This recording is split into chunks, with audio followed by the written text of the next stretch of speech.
Holmes, will you stop that?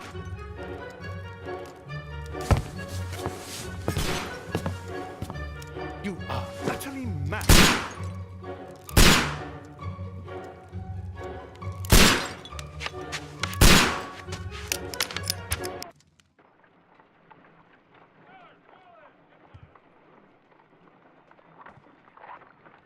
Stop, Holmes! Is that you, Watson? Yes, of course it is.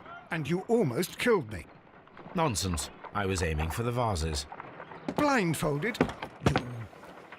Watson, quiet, please. I'm trying to concentrate.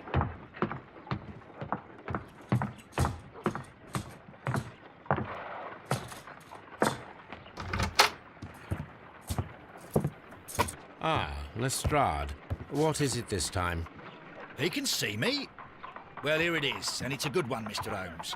A gentleman by the name of Peter Carey, also known as Black Peter, has been murdered.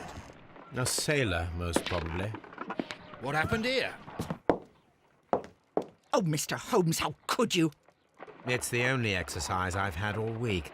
A grateful client from Limoges sent me a vase collection this morning. I couldn't think of a better use for it. You're out of your mind. I missed 4 out of 10. Given you were blindfolded, that was very good. Can I have a try? Am I the only sane one here? I suppose that Watson is right, Inspector. A little brain work would be preferable now. Do please tell us more about Black Peter. Peter Carey, born in 1845 and 50 years old. An ambitious sort, he achieved much success in seal and whale hunting around Scandinavia. Retired in 1884 with a small fortune. He invested his money in a property called Woodman's Lee, near Forest Row in Sussex. It was where he lived for 6 years, and where he was found dead yesterday. Has the investigation already begun? Yes and no. In fact, this crime is so mysterious that I would prefer you to join me down there. Give me half an hour to prepare, Inspector. Take your time and join me there. I have to go through the yard first. The merry men struck again. What have they done this time? They robbed a powder reserve. I'll meet you at Woodman's Lee, Mr. Holmes. I should help Mrs. Hudson here. I also have several appointments that I must keep this afternoon. I shall go alone, then.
Mr. Holmes, I'm over here. Come on.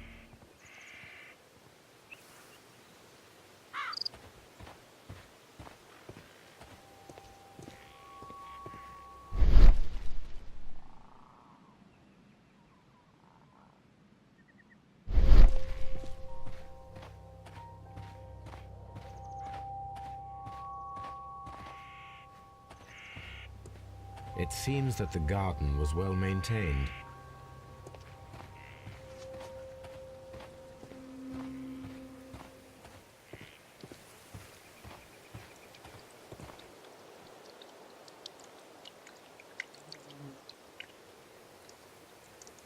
Inspector Lestrade, when will you remove my husband's body? It's sacrilegious to leave him here like this. As soon as we can, Mrs. Carey, I assure you. Allow me to introduce you to Mr. Sherlock Holmes. He's a detective. No doubt you've heard of him. I'll wait for you in front of the cabin, Mr. Holmes. My condolences, Mrs. Carey. Thank you, Mr. Holmes.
Madam, can you tell me if you saw or heard anything unusual upon the night of the murder? At 2 o'clock in the morning, I heard a terrible scream. But I thought nothing of it then. He would scream all the time when he was drunk.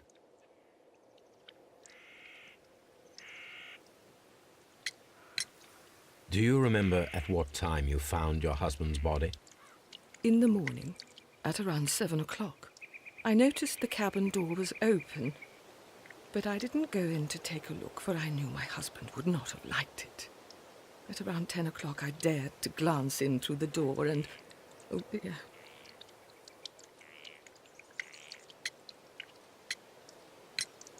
The garden is very large and well maintained. Do you employ someone to look after it? It is true, there is a lot of work, but my husband took care of it himself.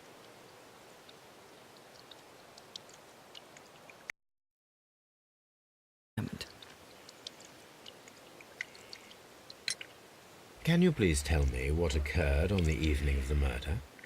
Well, Peter got drunk in the evening. He was in such a terrible temper.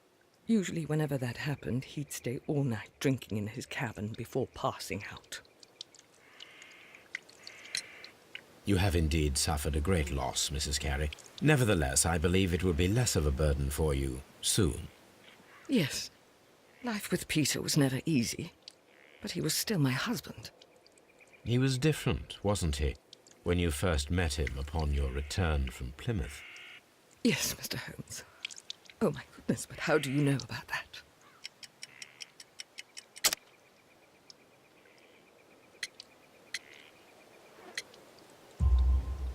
You undertook a pilgrimage to the Cathedral of Santiago de Compostela when you were young. That much is evident from the rosary in your hand. The shortest route for the pilgrim from England to Spain is from Plymouth. I believe that you met Peter Carey as a young sailor there, and you married him soon afterwards. That is indeed what happened, Mr. Holmes. How extraordinary. Thank you, madam.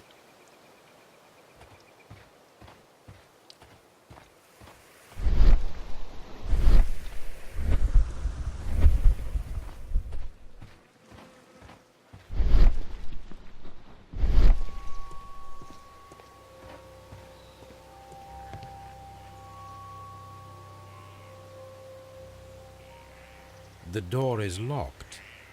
Wait just a moment, Mr. Holmes, and I'll open it. I locked it yesterday to ensure that no one should enter the cabin and tamper with the evidence. Ah, good thinking. Hello, hello, hello. What is it, Lestrade? It seems to me that someone has tried to force it, Mr. Holmes. Let me see.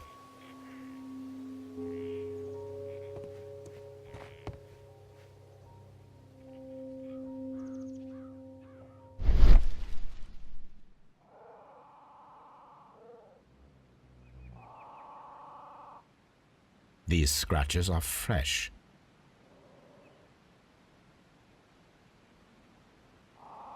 You're right. Someone tried to force open the door. I swear these scratches were not here yesterday. Our mysterious visitor came here last night. Well, he's not the man for the job. This lock is not a difficult one. Perhaps he did not have the right tool.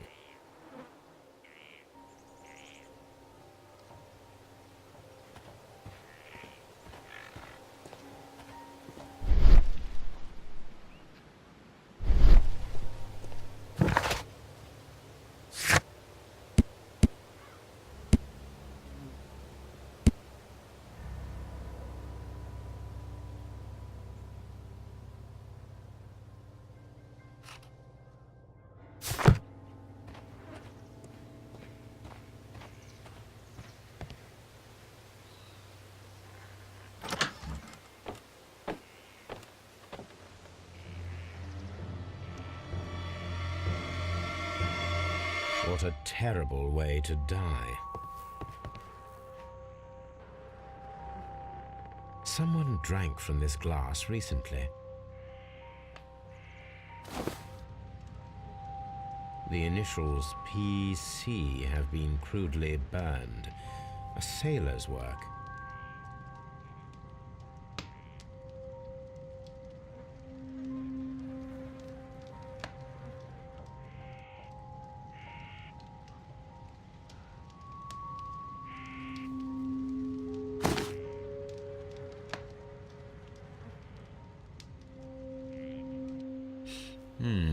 This aroma is familiar, but to recognize it, I must construct my associations in one picture.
This is a coarse tobacco, quite strong and very popular among sailors.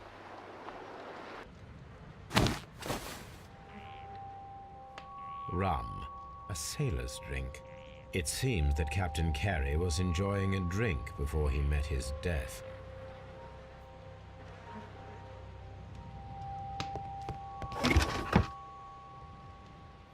Harpoons for hunting whales.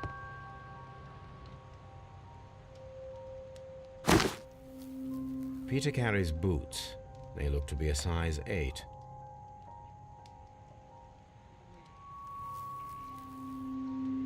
Old navigation instruments, nothing interesting.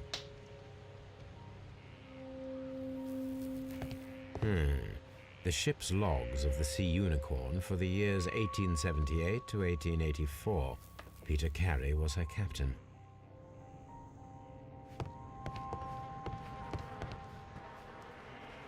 The weapon fully penetrated the body. The force of the blow was immense. Peter Carey was impaled to the wall by a whaling harpoon. This man is in his 50s, yet he still looks quite strong.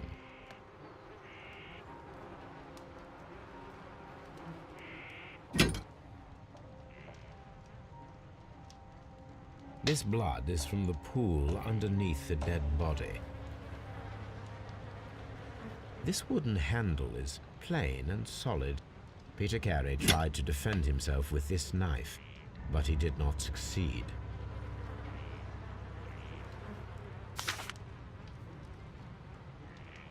JHN are probably the initials of the owner of this notebook.